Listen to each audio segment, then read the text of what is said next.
boa noite para todo mundo. Boa noite, Anderson, alemão. Desculpa, meu amor. Mas é que a gente vê ali, né? É impossível, né? Então é isso aí. A gente quer agradecer por essa parceria aí, por esse... que a gente está muito feliz, né? Essa novidade que a gente tinha para contar antes de chamar o nosso convidado de hoje. E eles estão no mercado há mais de 30 anos, tá? Então é uma empresa séria, uma empresa que está aí se responsabilizando aí pelos lares, pelas empresas afora. Quem precisar de desentupidora, rápido tubo, é só chamar. Hoje ainda não temos material para divulgar, mas em breve a gente vai estar divulgando aqui no nosso perfil mais informações do nosso patrocinador querido. E muito obrigado para eles. Vamos lá, vamos chamar, que já passou um minuto já. Então, hoje nós vamos trazer um advogado, criminalista, mestre, um especialista na área que vai falar assuntos muito legais. E é com prazer que eu vou mandar o convite agora para o Leandro. Leandro, convite enviado. Junte-se a nós, por favor. Beijos. Ó. Boa noite. Boa noite. Boa noite. Olá. Boa noite, tudo bem, gurias? Tudo bom? Como é que tá, Leandro? Tudo bem? Tudo bem, tudo certo. Como é que foi o dia aí de correria nessa terça-feira? Pra mim é segunda, porque ontem eu tava de folga, assim, né? Mas... Outro nível. Não, é que a corrido, folga hoje é foi. diferente, né? É que a minha folga é na segunda.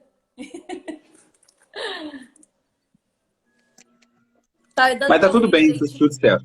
Tá dando Tô te ouvindo sim, direitinho, tô te ouvindo sim. certo. Então tá. Leandro, boa noite. Boa noite. É um prazer enorme te ter aqui conosco. Como eu já dei uma apresentada aí no início, o Leandro é advogado criminalista, é mestre. Ele vai contar para nós aí. Vamos começar sobre isso, fazendo isso.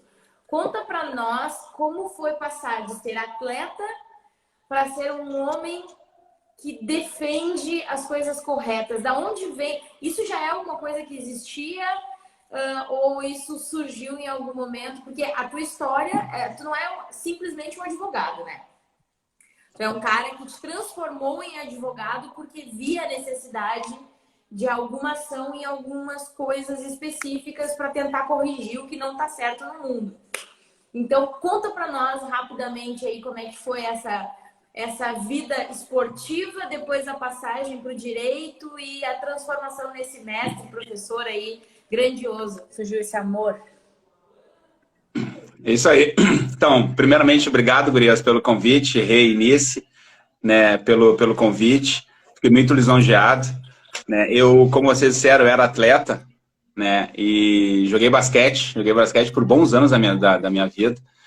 E aí, desde quando eu era atleta, eu já tinha assim, essa vontade na verdade, eu queria ser delegado de polícia, né? E eu tinha um tio-avô que faleceu há cerca de 3 anos, tio Francisco, que ele era delegado. E aí ele chegava, ele era delegado da delegacia da Restinga, da 16ª. Daí ele chegava em casa, pegava o 38 lá e colocava em cima da geladeira, assim, sabe? E aquilo lá me fascinava.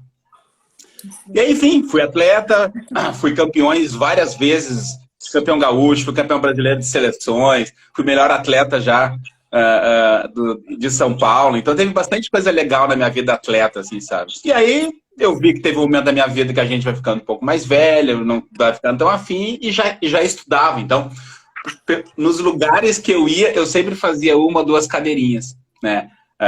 Matérias, para quem não sabe, né? Disciplinas. E aí teve um dia que eu me formei, consegui me formar na Faculdade Dom Bosco aqui em Porto Alegre, né? Depois fiz uma pós-graduação na área também de direito penal. Eu sou advogado criminalista, é o que eu gosto, é o que eu amo. E aí depois o meu grande sonho foi entrar no mestrado da PUC em Ciências Criminais, né? A PUC é sem dúvida o melhor mestrado do Brasil.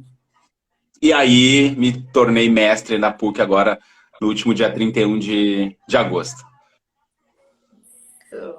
Com o suporte da família, claro, né? Eu vejo as tuas postagens e tu tinha uma grande apoiadora, né?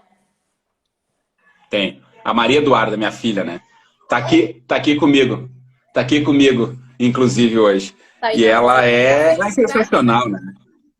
Oi? Ela tá sempre grudada? Sempre grudada, sempre grudada. Na verdade, é um dos maiores incentivos que eu tenho. Né? Eu lembro que quando a gente se forma em ciências jurídicas e sociais, nós somos apenas um bacharel em direito. E aí eu estudei muito para a OAB. E a Maria Eduarda tinha meses, 4, 5 meses, ela ficava comigo estudando, né? Porque ela chorava, eu levantava e ia lá acudir e tal, assim, sabe? Pai bem corujão, assim. Então ela é a referência do início de tudo. Exatamente, é referente nisso tudo. Tanto que quando eu entrei no dia da banca da minha dissertação de mestrado, eu fiz questão que ela estivesse. Falei com a professora dela, falei que ela ia matar a aula, cabular a aula naquele dia, e ela está comigo aqui assistindo. E eu assisti o tempo todo. E foi bem elogiada pelos professores também. Ai, que linda. E nada melhor, né, do que esses baixinhos aí para nos incentivar. Só existindo já nos incentivam, né? Verdade, verdade. Eu tenho uma pergunta. Várias perguntas. Várias algumas. Mas a Renata vai começar pelas mais tradicionais e mais leves, assim. Então, vamos lá. Bora, Renata. Sobre a área crime. Se algum amigo ou um parente for preso, qual é a primeira coisa que se deve fazer, né? Assim, porque a gente às vezes fica desesperado, né? Tipo, aconteceu, o que a gente faz? Nos conta aí pra nós, por favor. Bom, vamos lá. Se algum amigo meu, algum parente vai preso, eu vou analisar internamente a situação, né? Porque eu posso talvez não ter condições de atender aquela pessoa porque é um parente meu, alguma coisa assim, né? Mais próximo. Eu posso conversar com um colega para ir atendê-lo. Mas de forma geral, a primeira coisa que tem que fazer o familiar é procurar um advogado de confiança, né? Para ir na delegacia, né? Talvez conversar com o delegado, ver que crime que está sendo acusado aquela pessoa, se já teve investigação, se não teve investigação, né? Às vezes o crime aconteceu naquele momento, daí a gente fala que é o crime em flagrante, e aí a advogada ou o advogado vai na delegacia para colher aquele depoimento daquela pessoa juntamente com a delegada de polícia. Oi, boa noite todo mundo, estamos voltando. Agora sim. Como irmãs siamesas. Muito boa. Tu salvou a outra parte? Salvou, né? Salva automática, não. É verdade. A primeira parte está gravada para vocês. Estamos ao mesmo tempo. Olha que coisa magnífica, celular, iPhone, gente pobre tem Samsung. E eu fazendo propaganda Claro, da Samsung, da iPhone, tudo de graça, sem nenhum patrocínio. Tá, vamos voltar? Vamos voltar? Eu vou resumir, né? Vamos resumir a primeira parte, porque a gente já perdeu um tempão nessa questão. A Renata fez a pergunta para o Leandro do que fazer quando nós temos alguma situação aí de encrenca na questão criminal, quais são os primeiros passos. E o Leandro estava dando a dica de termos sempre, como nós temos o médico de família, ter o advogado de família, o cara de braço direito, que vai ser o Severino. É isso aí. Tem que ter essa disponibilidade de uma advogada ou de um advogado para, em qualquer momento, inclusive nesses momentos que a gente acredita que nunca vai acontecer, de ter um advogado, uma advogada criminalista para poder suprir as suas necessidades nesses momentos. E aí pode ser qualquer situação, gente. Pode ser uma balada segura, né? Tu pode ser distraído no teu telefone celular e atropelar uma criança na rua em cima da faixa de segurança, né? Então, isso é muito comum acontecer. Inclusive, saiu no jornal, essa semana, inclusive, a semana passada, que os maiores acidentes são nos celulares, né? As pessoas ali olhando o celular, acontece alguma coisa. Então, ou seja, atropelou alguém, vai precisar de uma advogada ou de um advogado criminalista. Sim. E a dona Renata Machado sempre sacudindo os negócios. Ah, mas é que daí, né? Outra pergunta que também... simples, mas que é bom para o pessoal saber também, que a gente está aqui também para isso, né? Para esclarecer algumas dúvidas talvez que surjam. A Renata estava conversando, né? E a Renata me disse assim, tem algumas perguntas que parecem meio Bombas? Isso, né? Mas tem muita gente que não sabe, né? Tem muita gente que não sabe como proceder, o que acontece, o que fazer, como recorrer. Vai lá. A polícia, ela simplesmente, ela pode entrar na casa das pessoas? Pergunta de quem mora na vila. Era. Depende. Há várias situações sobre isso. Há um mandado de prisão, há um mandado de busca e apreensão, que é expedido por uma juíza ou por um juiz, e aí pode entrar na casa das pessoas sem problema nenhum. Obviamente que esse horário não pode, tem um determinado horário, né, que pode entrar. A polícia só pode entrar esse horário na residência de alguém se tiver em flagrante delito, né? Ou seja, a pessoa que está sendo acusada cometeu um determinado crime, um furto, um roubo, tráfico de drogas, qualquer situação e a pessoa fugiu e a polícia está indo atrás. Que nem a gente vê filmes americanos lá, né? O carro indo atrás, o carro fugindo e a polícia indo atrás. A polícia entrou em determinada casa, a polícia naquele momento está autorizada a entrar, né? Porque aquela pessoa que está sendo, em tese, acusada de um determinado crime está em flagrante delito e está dando uma continuidade, tentando fugir para que aquele crime possa se escapar. Então, a polícia, nesse momento, pode ser autorizada. É autorizada. Mas a regra é o quê? A regra é ter um mandado de prisão ou um mandado de busca e apreensão de bens, celulares, enfim, qualquer coisa, computadores, que a polícia mas somente autorizada depois de expedida por um juiz ou uma juíza. E a questão do flagrante também, se a mesma condição do flagrante se aplica quando é uma emergência também, não é? Também. O flagrante, sim. O flagrante a qualquer momento. Tá, no caso assim, se alguém tiver... A polícia está fazendo uma ronda e escuta alguém gritando socorro. Pode. Até nós podemos entrar. Até nós que não somos da segurança pública, por exemplo. Né? Na verdade, a gente pode entrar sem problema nenhum na casa. É obviamente que a gente não faz isso porque a gente não sabe, né, o que realmente está acontecendo na outra casa, se as pessoas estão armadas, se não estão, enfim, a gente não tem como saber. Mas, em regra, qualquer pessoa pode entrar na casa da outra se, por acaso, entender que naquele momento há uma situação de alguém sofrendo algum tipo de perigo.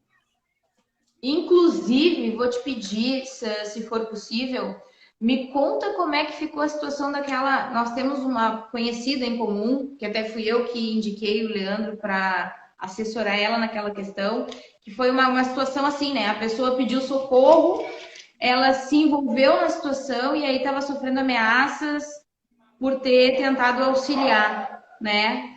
Sabe me dizer como é que ficou a situação? Como proceder nesse caso, assim, né? A gente não tivemos continuidade dessa situação, mas era uma situação seguinte, onde a gente fala, normalmente nós aqui falamos que em briga de marido e mulher não se mete a colher, né? E teoricamente se mete a colher, sim, né? Então, ou seja, estava um casal discutindo na rua, determinada pessoa que foi a que me procurou tentou acudir, chamou a polícia e aí o homem que estava agredindo aquela mulher verbalmente, se não esqueci, começou dias depois... Tinha agressão física também. Física também. Dias depois começou a ameaçar e a falar palavras de todos os tipos para esta pessoa que chamou a polícia. O que eu aconselhei? Procura imediatamente a polícia. Vai lá fazer um boletim de ocorrência. E aí, hoje em dia, com a função da pandemia, dá para fazer o boletim de ocorrência online, inclusive. Então, qualquer situação que acontecer, eu, Leandro Soares, andando na rua, alguém me chama, isso graças a Deus não aconteceu, mas com muitas pessoas negras acontece, chamar de preto macaco. Tem que fazer um boletim de ocorrência sobre isso. Né? Determinada pessoa foi lá e ameaçou qualquer outra pessoa. Tem que fazer um boletim de ocorrência sobre isso. Eu vou te matar porque tu bateu no meu carro, por exemplo, né? E teve um arranzinho de nada. Eu vou arrebentar tua cara porque eu sei onde tu mora. Tem que fazer um boletim de ocorrência. Além do carro, desse exemplo que eu estou dando, mas em especial da ameaça. Então, boletim de ocorrência tem que ser feito de ameaça, de agressão, em qualquer situação. né? E nós não temos que ficar limitados ou envergonhados em ir a uma delegacia para registrar um boletim de ocorrência. Isso tem que ser feito em todas as situações. E o boletim de ocorrência, como é que ele dá andamento? Como é que funciona essa? Porque a gente é tão comum, né? A gente vê uma situação como essa, como é o caso dessa pessoa que nós estamos mencionando, né? O que ela havia me dito, e provavelmente ela deve ter comentado contigo também, ela já tinha feito um boletim de ocorrência, e aí depois ela fez mais um, e aí ela já não sabia mais a quem recorrer, o que fazer, como se proteger. E então eu te indiquei porque era a pessoa mais apropriada para determinar ali, né? Eu sei que tem algumas proteções judiciais, algumas ações que podem ser feitas e que são decorrências do boletim de ocorrência. Como é que se procede a partir daí? Logo depois, quando as pessoas fazem esses boletins de ocorrência, as ocorrências policiais, a pessoa, o delegado, a delegada, o escrivão, a escrivã vai questionar se quer repor, né, representar, entrar com o processo, quer que aquele processo continue, quer que aquele inquérito policial continue e vá para o judiciário. Se a pessoa falar assim, não, eu só quero fazer um boletim de ocorrência se qualquer coisa que acontecer comigo tem uma pessoa que é suspeita. Ou, né, eu quero fazer um boletim de ocorrência e quero representar. No momento quando a pessoa quer representar, a delegada, o delegado de polícia, dá andamento, dá um segmento para esse boletim de ocorrência, para essa ocorrência policial, e vai para onde? Vai para lá na mesa da juíza ou do juiz. E aí o juiz, a juíza vai pegar, vai olhar e vai fazer o quê? Manda para o Ministério Público. O Ministério Público vai dar o andamento depois desse inquérito policial, que se transformará em um processo judicial. E aí a vítima, em um determinado dia, vai se encontrar com essa agressora, com esse agressor, seja por ameaça ou seja por agressão. E aí vai ter aquela conversa ou aquela discussão, muitas vezes calorosa, né, do acontecimento. E aí o juiz, os juízes estão ali, o Ministério Público também, os advogados das partes estão ali também para amenizar e para tomar o melhor caminho também, né, dessas situações que, infelizmente, é muito comum acontecer. Leandro, a Renata tinha uma dúvida que eu acho que é uma sequência disso aí, né? Eu fiz o BO e eu tô em dúvida se eu vou optar pela representação ou não. E aí a Renata tinha colocado aqui da perigo. Né? Sobre o perigo que a tua profissão, né, traz. Essa é uma dúvida que muitas pessoas me perguntam, sabe? Como é que tu consegue ser advogado, criminalista e tal? Eu sou um cara que jogo muito limpo com todos e todas os meus clientes, as minhas clientes. Doutora Maristela, que está aqui, a gente fez vários júris. A doutora Maristela também é uma outra colega que joga limpo. E aí, obviamente, talvez ela tenha recebido alguma ameaça, acredito que não, ela é advogada há muito mais tempo do que eu, né? Mas eu sempre joguei limpo com os meus clientes. Sempre joguei muito limpo. É obviamente que uma vez e outra a gente recebe uma chamada mais dura em uma determinada situação, porque muitas vezes o preso pode também não entender. Mas eu sempre jogo limpo. Eu nunca falei para um preso que esteja, a redundância, que esteja preso, e disse que ele vai sair da prisão em 5 dias, 6 dias, 10 dias. Nunca disse isso. A nossa preocupação, e aí eu te perguntei sobre isso, é mais ou menos sobre aquela preocupação que nós temos também, assim, ó. No momento em que eu vou decidir fazer a representação ou não, o que a maioria de nós... Por que eu vejo tão enfaticamente as pessoas abandonando a discussão sobre alguma coisa? Pelo medo da represália que vai acontecer. E quando a gente fala isso, a gente não fala só por parte do teu cliente, mas por outras vias, né? Alguma parte interessada, alguma parte contrária que está vendo que a tua ação possa surtir um efeito que não é o que eles esperam naquele momento, né? Como trabalhar com isso, né? Qual o teu conselho para as pessoas que estão assim, ó, eu já fiz o BO, mas eu não quero fazer representação porque eu vou ter que dar de cara com aquela pessoa em algum momento, eu vou ter que olhar para ela, essa pessoa já me fez uma ameaça. Já aconteceu de uma pessoa que nós conhecemos o rapaz que faleceu, que ela tem um menino que nós ajudamos, né? O vizinho ameaçava ele, ameaçava ele, ameaçava ele. O vizinho policial, ele registrou uma queixa, mas ficou com medo de representar porque era um policial armado. E um dia, numa briga calorosa, o policial tirou a arma e deu um tiro na cabeça dele. Então, esse medo, essa preocupação que nós temos, né? Como se comportar com isso? E aí, vindo esse conselho de um cara que não só enfrenta isso todos os dias, mas que é especialista nisso, né? A minha dica é a mesma. Seguiu ameaçado, faça o boletim de ocorrência e peça para representar. É o único modo. Essa pessoa que tu acabou de mencionar, pelo que eu entendi, não representou e acabou morrendo, né, sendo morto. Então, a dica que eu dou é, em qualquer momento, foi ameaçado, faz o boletim de ocorrência, e se tu sabes quem é a pessoa, porque às vezes a gente não sabe quem é, né? Às vezes a gente recebe ameaça pelo WhatsApp, que não tem dono, por uma ligação, telefone restrito, né? Se sabes quem é, faça o boletim de ocorrência e faça a representação. E para nós, advogadas e advogados, é a honestidade. Eu sou muito honesto. E não quer dizer que eu não possa ser ameaçado, não quer dizer que eu já não fui ameaçado 1 ou 2 vezes na minha vida. Isso acontece algumas vezes. Mas são de pessoas que muitas vezes não têm... Não são honestas também, sabe? Não são honestas também. Porque a gente sabe que, por incrível que pareça, nós advogados e advogados criminalistas, a gente trabalha com crime e tem muita gente que é muito honesto. Os presos que são honestos jogam limpo contigo que é advogado. Doutora, eu fiz aquilo realmente, eu fiz isso realmente, mas isso eu não fiz. Né? E jogam limpo contigo. Olha, eu vou te pagar tanto em tantas vezes, eu vou te pagar isso, vou te pagar aquilo. E aí, tu sendo advogado, tu vai lá e aceita se quiser. Né? Mas eu sempre prezo, gurias, é a honestidade, Rê. Então, Nice, a primeira coisa que eu converso, quando eu sento com um cliente, eu falo, olha, eu sou honesto, não me faça nenhuma proposta de nada que seja ilegal, porque isso eu não aceito, né? E eu vou jogar contigo sempre com honestidade. E é isso que eu sempre converso com todas e todos os meus clientes. E aqui, eu tenho sorte também de ter um grupo de pessoas que eu confio bastante, assim, sabe?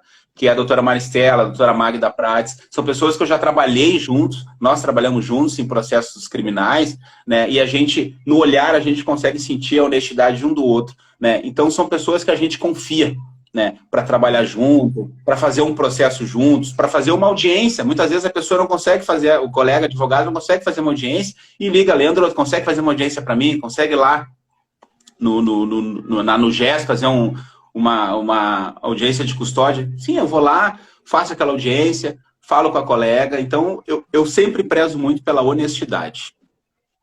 Perfeito. Deixa eu passar aqui, tem uma pergunta aqui para fazer, mas antes eu quero passar aqui a Cássia, grande doutor Leandro, a doutora Maristela, parabéns, é um ótimo advogado, fala muito bem, colega. Ela de novo... A doutora Maristela é uma advogada que há anos atua na tribuna do Tribunal do Júri, a criminalista, e eu aprendi muito com ela já. Perfeito. Pergunta da Audrey aqui. Quando ocorre algum episódio de racismo em uma parte... Isso, muito importante. A gente está enfrentando aí algumas situações bem... se transformou numa coisa muito corriqueira, que é inaceitável, né? A parte crime, racismo, injúria. E a Audrey, né, estava comentando com a gente hoje mais cedo que aconteceu agora há poucos dias alguma coisa. Vamos ver hoje. Vamos ver a pergunta dela. Vai aí, Renata. Quando ocorre algum episódio de racismo em uma partida de futebol, tanto por parte da torcida quanto por parte de algum jogador, comissão técnica, ou parte de torcedores, como reagem nessa situação? Olha, isso é uma situação que, infelizmente, como vocês disseram, né, é corriqueira. Está acontecendo todos os dias isso. Como que funciona? Como é que deve se proceder? Dentro dos estádios de futebol hoje tem a delegacia própria dentro de cada estádio de futebol hoje. É para ter, né? E aí aconteceu uma situação de racismo, tanto de atletas quanto de jogadores, é fazer naquele exato momento o boletim de ocorrência. E aí, do boletim de ocorrência, é feito um procedimento que vai futuramente mesmo, 6, 7, 8 meses, vai ter uma audiência que vai explicar isso, né? Que vão conversar sobre isso. Mas só que antes disso tem uma situação, a vítima do racismo, né? A vítima do racismo, ela sofreu racismo, vai ter que ir lá na delegacia fazer um boletim de ocorrência, né? E aí chega na delegacia, bate na porta da delegacia, muitas vezes tu não é muito bem recebido, muitas vezes o crime de racismo ou o crime de injúria racial é tido como mimimi, né? E aí aquela pessoa que é negra e negro, que sofreu aquele preconceito racial ou racismo, fica já com receio de ir na delegacia para fazer um boletim de uma ocorrência policial. Fez a ocorrência policial, conseguiu fazer, tá lá com o seu boletim de ocorrência na mão, tem o próximo passo, procurar uma advogada ou um advogado. Para quê? Para dar o andamento nisso. Então não é fácil. Então quem sofre racismo, quem sofre injúria racial, muitas vezes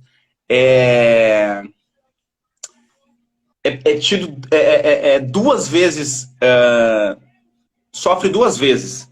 Uma pela própria situação do racismo e depois pelo próprio sistema, né, que não corrobora, que não ajuda as vítimas de racismo nessas situações. E dá a sensação de abandono. Exatamente.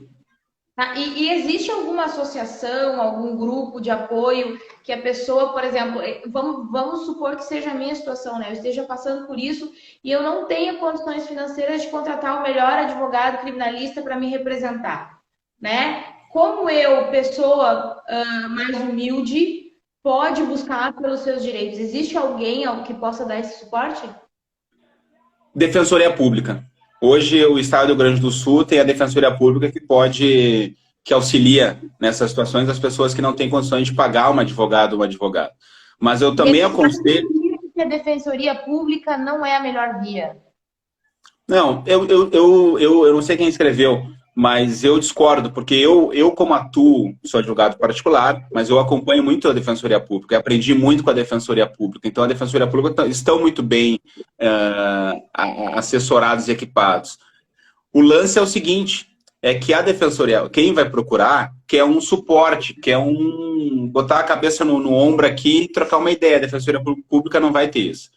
Diferentemente, se procurar a doutora Magda Prats, se procurar o Leandro, uma outra advogada, um outro advogado, tu vai ter o celular desse advogado.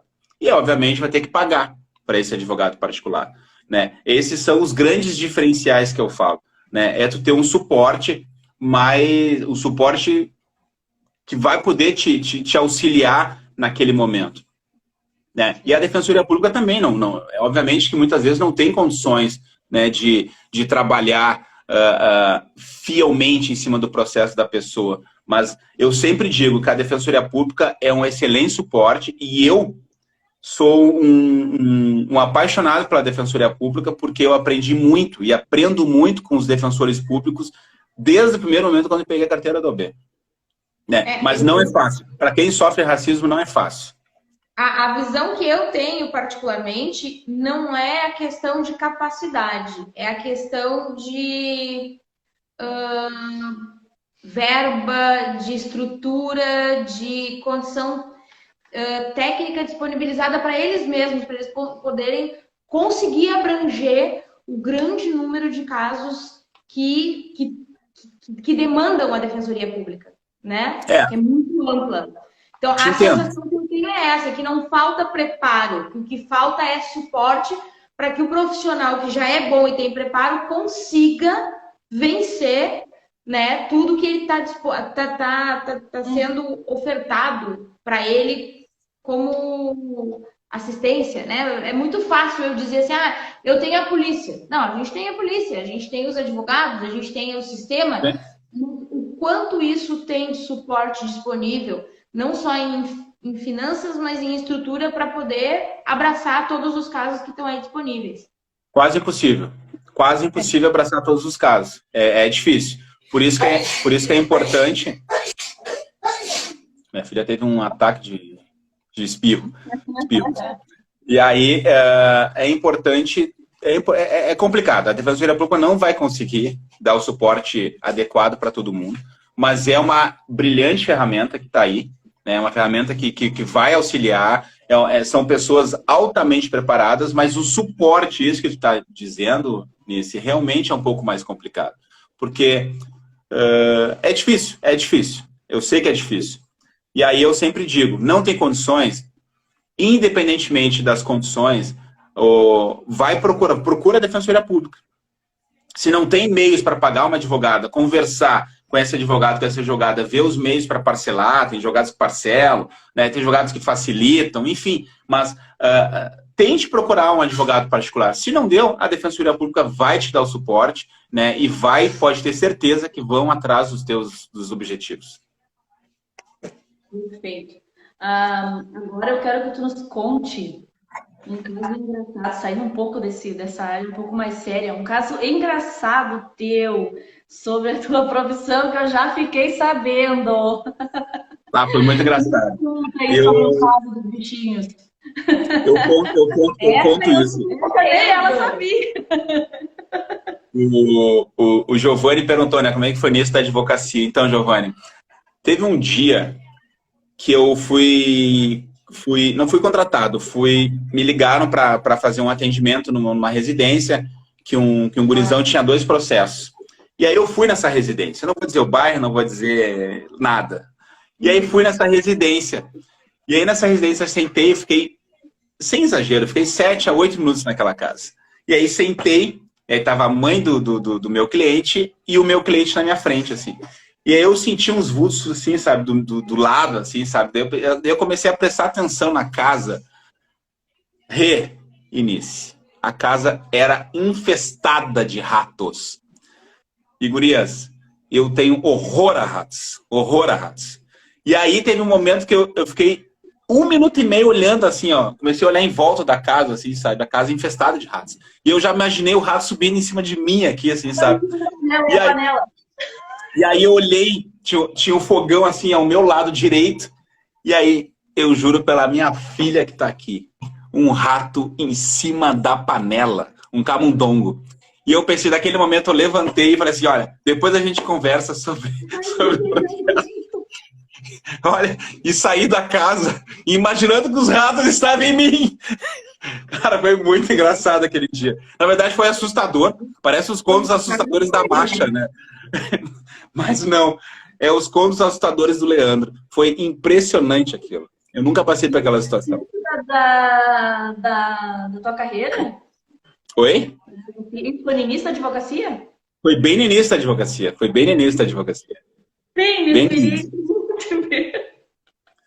E aí essa história eu sempre conto, assim, sabe? Porque foi uma história muito, muito engraçada. Hoje engraçada, mas naquele momento eu me senti morrendo, porque eu não gosto de rato, tenho horror a ratos, né? E aí quando eu vi aquela casa infestada de ratos...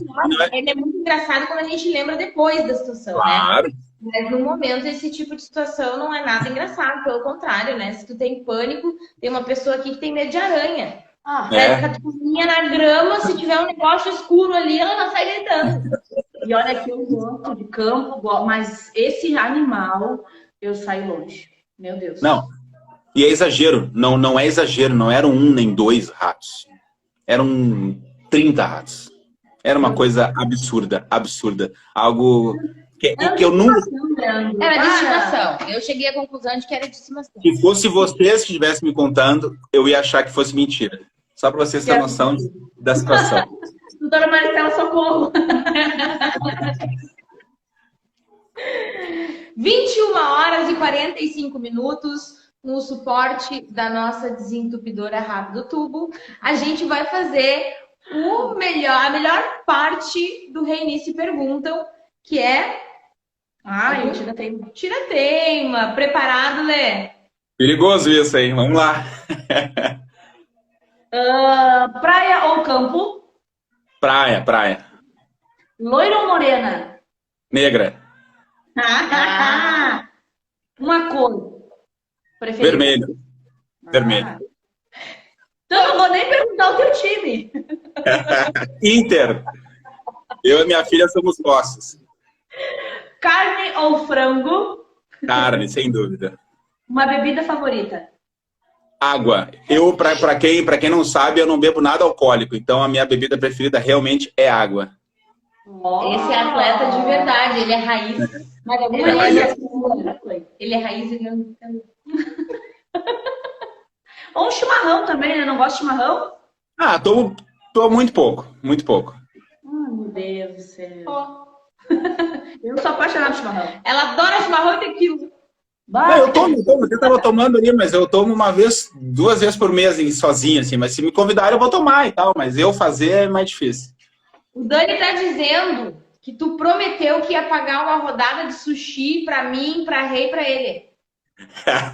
o Dani é fogo, né? Porque é ele que prometeu isso pra mim já faz mais de um mês. Ela pergunta o esporte, basquete. Basquete, sem dúvida. Joguei basquete, é o esporte que eu estou aqui conversando com vocês graças ao esporte, graças ao basquete. Eu sempre falo isso. Graças ao esporte. E uma dúvida. Fala, Camila. Oi?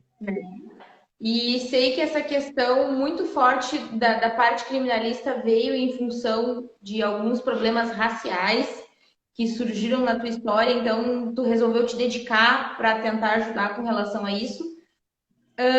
Mas o que é mais forte, o basquete ou o futebol? O que é mais forte? No meu coração ou na vida das pessoas? Não, na tua vida. Ah, o basquete. Então, tipo, o Inter nesse momento tem no plano. Ah, eu gosto de ir no futebol, gosto de ir no estádio de futebol, gosto. Mas confesso que quando eu vou no estádio de futebol, eu vejo muito dessas situações raciais. Diferentemente que deva ser nos Estados Unidos. Quando eu joguei basquete, eu fui para os Estados Unidos, né? A gente jogou lá, ficou um tempo nos Estados Unidos. E eu lembro que quando eu fui para Miami, Orlando, tinha vários locais que eu fui, eram bem separados, assim, sabe? Tinha um estádio só de pessoas negras, só de pessoas brancas.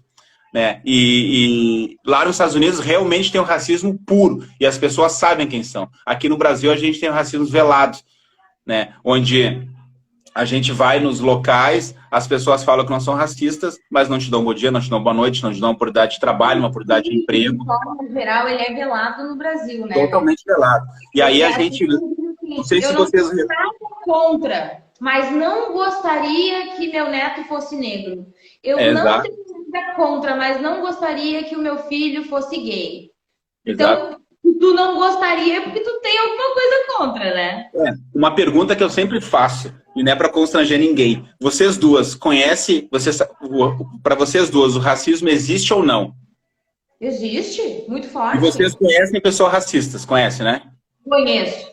Tá. Pessoas E aí eu vou... que, inclusive, gostam de dizer que não são racistas, mas que não gostam de conviver, que não vão, que não frequentam, que não gostariam de ter na sua família o envolvimento por N motivos, enfim. Né? E aí é uma coisa que a gente vê todos os dias, não só racistas, mas preconceituosas de forma geral. E aí, consequentemente, eu pergunto para vocês duas são racistas? Olha, eu acho que não. De forma tá. Né? Beleza. Eu gostaria, inclusive, de um momento ser inquirida por alguém conhecedor disso, para que ele me fizesse perguntas mais objetivas e eu ter certeza. Mas eu acho que não. Perfeito. Isso nada mais é do que o racismo velado. Você sabe que existe racismo no Brasil, vocês conhecem pessoas racistas, mas as pessoas racistas não falam no Brasil que são racistas. Né? Isso nada mais é do que o racismo velado. E não quer dizer que vocês sejam pessoas, que vocês não são antirracistas, né? Contra o racismo, que levanta bandeira ou alguma coisa nesse sentido. Mas o racismo no Brasil... Eu vou dizer que eu tive muito problema por causa disso, né? Eu sempre fui uma pessoa... eu até, segundo o Dani, a ideia do Dani em eu te convidar para participar, porque segundo ele nós éramos muito parecidos, né?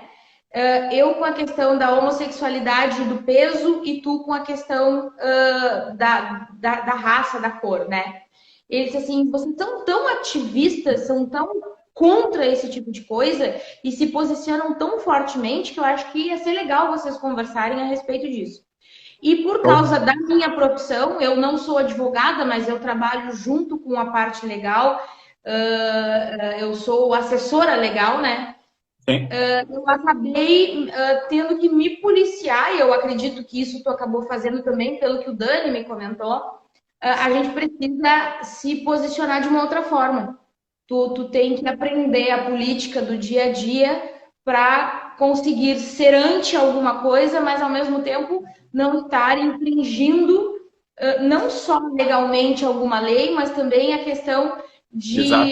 respeito, limites, né? A gente precisa se policiar para que a nossa posição não interfira em outras coisas, né? Exato. Então, eu acho que eu sou antirracista, antissexismo, anti qualquer coisa.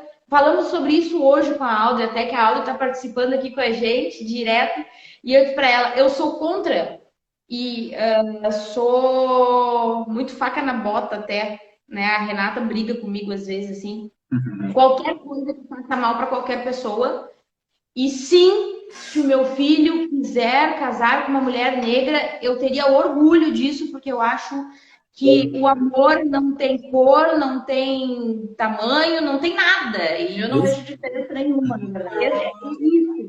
As pessoas são pessoas... Eu, na verdade, para mim, vai muito além, né? Eu não vou nem comentar, porque para mim não existe raça, não existe sexo, não existe opção. Eu acho que o amor não é uma opção, o relacionamento entre as pessoas não é uma opção. Isso acontece e, enfim, faz parte da sociedade. Mas é uma coisa muito ampla que a gente está falando, né? Isso.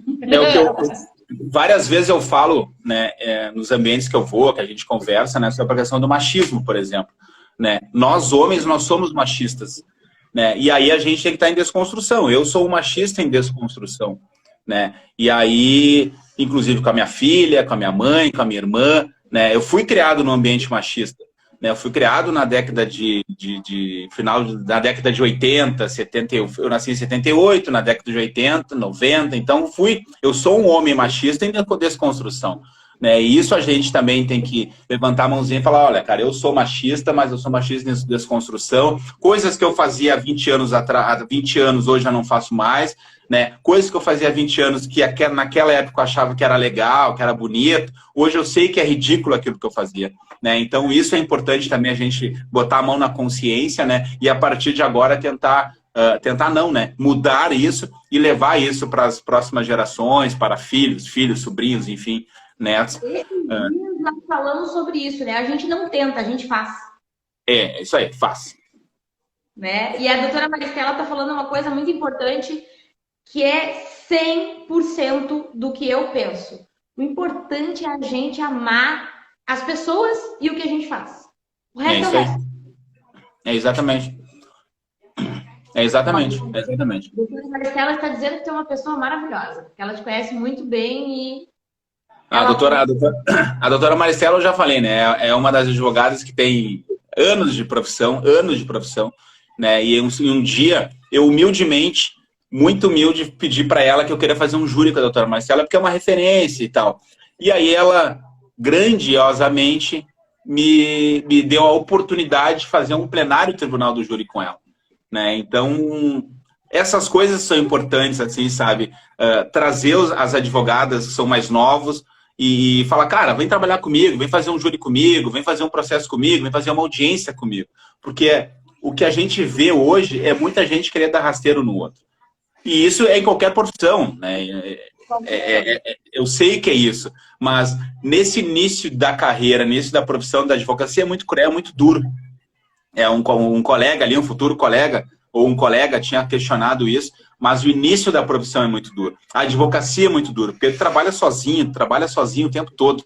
Né? Eventualmente tu consegue ter um colega para trabalhar, mas a profissão não é fácil, até porque depende de ti, dos teus ganhos. Né? Então, se você ganhar R$1.000, tu vai ter que trabalhar muito para ganhar os R$1.000. Assim como tu quiser ganhar R$100.000, para trabalhar muito também.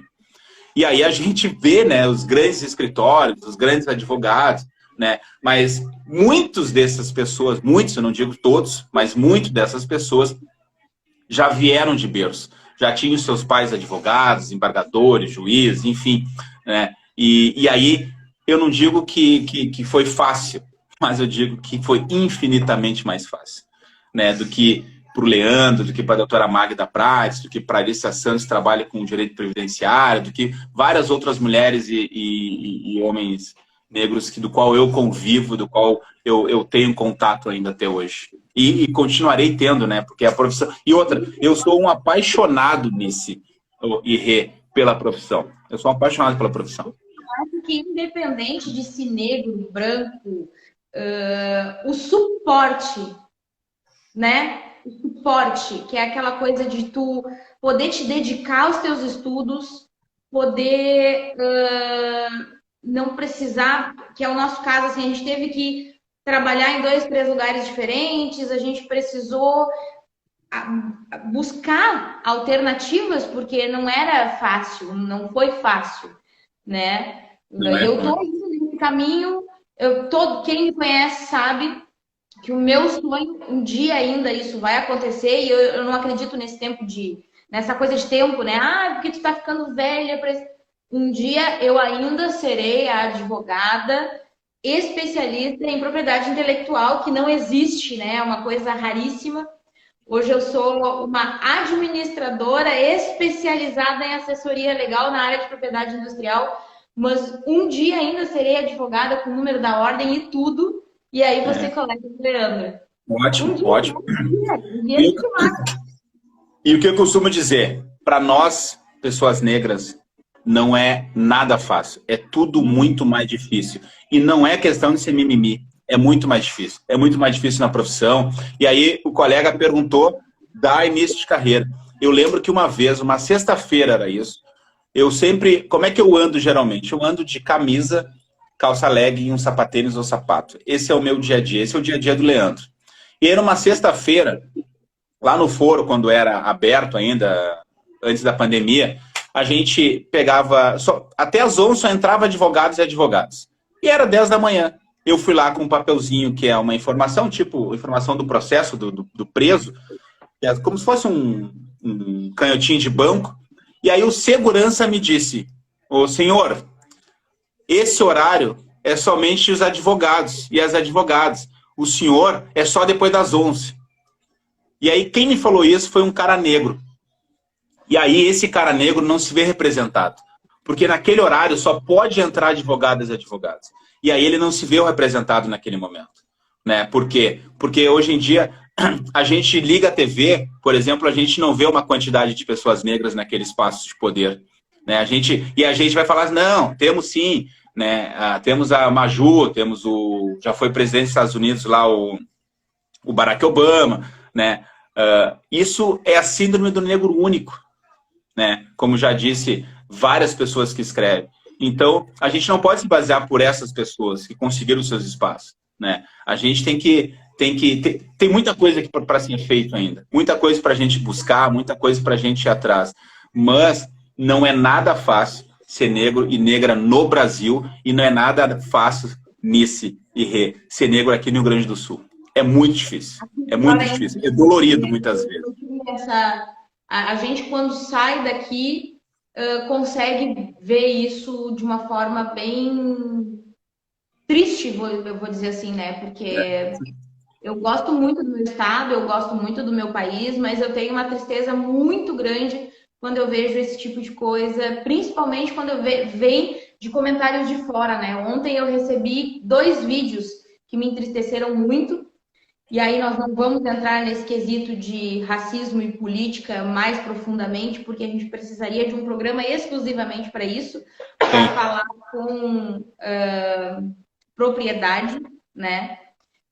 Mas eu recebi vídeos, um da China e um dos Estados Unidos, mostrando, imagina, de um país comunista e de um país extremamente racista, vídeos mostrando situações no Rio Grande do Sul de uma forma muito triste, exagerada, sem limites com relação ao racismo e política, né? Mas é uma coisa que a gente precisa encontrar uma alternativa para se manifestar de uma forma mais... eu acho que ainda falta força, né?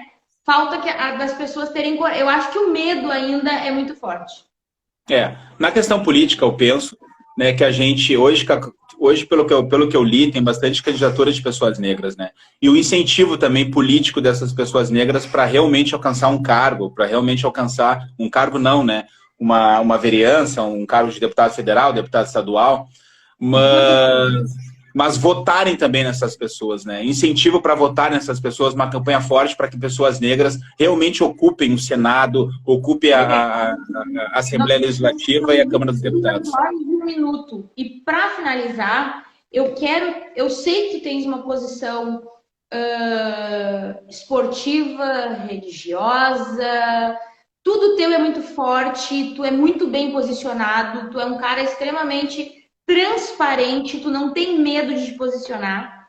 Eu acho que isso é uma coisa muito louvável, principalmente vindo de alguém que humilde, que saiu do nada e que conquistou uma posição de tanto respeito, né? Tu não é um cara qualquer, tu é um mestre, tu é um cara que é reconhecido pelos especialistas, pelas pessoas, e isso é uma coisa assim, ó, que eu tenho orgulho em dizer assim, eu tive o prazer, o Dani está me representando quando ele diz assim, ó, que eu tenho orgulho de estar cercado por pessoas como o Leandro, como o Rê, como a Anice. Muito obrigada falando nisso, né? Pro Dani, é uma honra muito grande, eu tenho uma honra muito grande em ter conhecido esse cara na faculdade, em ter sido meu colega, em ser meu parceiro. E como é que é essa função, assim, ó? Tu não tem medo, tu tá super bem posicionado em todas as tuas escolhas, não há dúvida de quem é o Leandro, né? Não tem dúvida. E isso aprendi muito com os meus pais, né? Com a minha mãe, com a minha avó, que faleceu há 2 semanas, né? E eu lembro, Reinice, quando eu era criança, eu ia no mercado e a minha mãe dizia, Leandro, leva o documento de identidade. E eu ficava pensando, a Flor tá aqui em cima de mim. Para que eu vou levar o documento de identidade se eu vou andar 50 metros? E aí hoje eu entendo isso. Por que a minha mãe falava para levar o documento de identidade? Né? E aí a minha representatividade vem dos meus pais, vem da minha mãe, do meu pai, da minha mãe, dos meus irmãos, da minha irmã Aline em especial, que é mais nova do que eu, mas ela tem... do pouco que eu sei, eu aprendi muito com ela, né? Mas... tudo isso foi parte do esporte também, sabe? E do estudo, né? Do estudo, de andar com pessoas que eu gosto bastante, de pessoas que sempre me incentivaram, pessoas que me ensinaram. Então, eu sou um privilegiado, né? E sei muito bem disso. Eu sou um privilegiado por estar com pessoas que eu gosto. Depois tu aparece, tá? Chama ela! Ela adora aparecer, né? Ai, lindona! Mas porque elas não estão aqui no momento. Nós também temos a Belinha e a Carolzinha, que adoram aparecer no meio da live e fazer pergunta e mandar beijo. Beijo. Linda. Não. Vai pegar a pipoca. Rapidinho, tá? Assim, da minha parte, tá? Eu fico muito lisonjeada por tu ter aceitado conversar com a gente. As nossas lives ainda têm sido para trazer para o público Reinice pessoas que nós temos orgulho de ter no nosso círculo de amigos, de conhecidos, de apresentar para as pessoas, no geral, do nosso dia a dia, pessoas tão significantes e tão importantes, com uma representação social tão significativa, né? São pessoas que têm, de forma geral, um conhecimento a nível e experiência, como tu, na questão racial, na questão social, o Anderson na questão sexual, exato. O Vladimir na questão esportiva, todos, né, são pessoas assim, ó, e a gente tem tantos outros convidados assim, de extrema importância, que as pessoas não têm ideia do orgulho, exatamente. Vocês, nossos convidados, são o orgulho que nós temos de estar aí na atividade, de não ter vergonha de ser E quem é. compartilhar, né, também com eles essas pessoas maravilhosas. Porque Não só de compartilhar, de conseguir compartilhar. conseguir Né? compartilhar, exatamente. Porque a gente vive em um mundo em que ser homossexual, em ser negro, em ser preto, em ter uma opção política, em ter um posicionamento, seja qual for, é muito complicado. Exato, Então, exato. né? Artistas, advogados, médicos, nutricionistas, enfim. Muito obrigado para ti, muito obrigado para todos que vêm participando, muito obrigado pelo Rabo do Tubo, que tá acreditando na gente. Muito obrigada para todos que estão acreditando na gente desde o início. E, em especial... Muito obrigado, Leandra, por ter aceitado o nosso convite, por ter cedido o teu tempo, né? Eu sei que todos os nossos convidados tão corrido quanto. E ontem também, eu conversando contigo, e tu ainda não tinha chego em casa. Então, enfim... E muito obrigada aí por ter nos cedido. No meio do nada, eu fiquei sabendo que tinha ganhado ingresso pro Guns N' Roses. E aí saí enlouquecida. E aí lembrei, meu Deus, o vídeo! Ele não me mandou o vídeo. Verdade. Não posso ficar no show. E não tinha sinal no show. Mas é isso aí. A gente vai trabalhando. E eu te prometo, tá? Nós vamos, se Deus quiser, nós já estamos no caminho certo. O negócio vai aumentando cada vez mais. E a gente vai ter a honra e o prazer de te trazer de volta, como todos os nossos convidados que nos prestigiaram até esse momento de início. A gente vai ter o orgulho de, quando estiver bombando muito, trazer vocês. E aí vocês vão ver o programa para nós, porque aí nós vamos escolher aquela pauta fundamental que subiu a live, ó, arrepiada. E daqui a pouco eu vou chorar, para. Senão eu vou chorar mesmo. Para aí, deixa eu ver aqui. A doutora Maricela, parabéns pelo trabalho de vocês. Muito obrigada. Elizabeth, que fala assim, conheci o Leandro desde guri e ele é um rapaz maravilhoso. É o orgulho da Mariana, mãe dele. Marina, legal. Dona Mariana. A mãe é sensacional. É isso, Mariana. A pessoa começa a ficar nervosa, começa a não enxergar direito. Não, é que eu li, eu passei de vida. E é exatamente isso, gurias. Eu sou um cara privilegiado por tudo isso. De novo, muito, muito, muito, muito obrigada. O Dani tá devendo para nós o sushi. Sim, sim. Lá no sushi do gato ele falou que ia pagar. Como um homem negro, poderoso, forte, atleta, honrado, colorado, vai cobrar dele isso aí e vai fazer ele buscar a gente em casa para nós ir jantar, almoçar, não interessa. Ele vai pagar. Vai. Professor, tá com dinheiro. Muito obrigada. Obrigado pela oportunidade, viu, de bater esse papo com vocês. Ele fala e fechou, mas não vai cumprir com a promessa. É verdade. Obrigado pela oportunidade. Começou. Obrigado pela oportunidade, viu? Foi muito legal o bate-papo com vocês. Eu sou um cara privilegiado, eu sempre digo isso, né? E aqui tem pessoas negras que são enfermeira, que tem a Cami, tem a Dai, que é dentista. Então, eu sou um cara privilegiado por isso, de ter pessoas negras que têm a sua ascensão dentro das suas profissões, né? E não são meras profissões, são profissões de poder, né? Dentro dos seus espaços de poder. Então, agradeço demais. Beijo pai, beijo mãe, beijo família toda. Beijo para todo mundo. Muito obrigado, Rápido Tubo. Muito obrigado, amigos, todo mundo que prestigia a gente. E terça que vem tem Reinício e Perguntam de novo.